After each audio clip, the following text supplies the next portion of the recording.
دلیل دی، فرمایا کیا تم نے وہ حدیث نہیں سنی، اگر کسی کے پاؤں میں ایک کانٹا چبھ جائے، مصیبت میں آ گئی، مصیبت بندہ کو ایک دم مصیبت میں پھنس گیا، کہیں جا رہا تھا راستے میں کانٹا چبھ گیا، خون نکلا، زخم ہو گیا، ہاں اگر کسی کو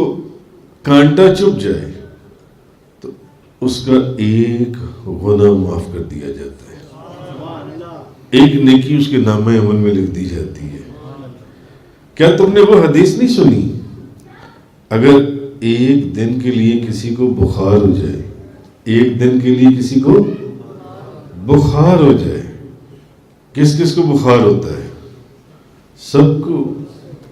الحمدللہ۔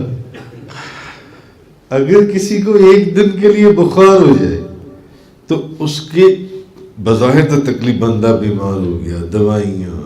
بیمار بستر پہ لیٹا ہوا ہے، بخار ہو گیا، باہر ٹھنڈی ہوا میں نہیں نکلنا، اگر کسی کو ایک دن کے لیے بخار ہو جائے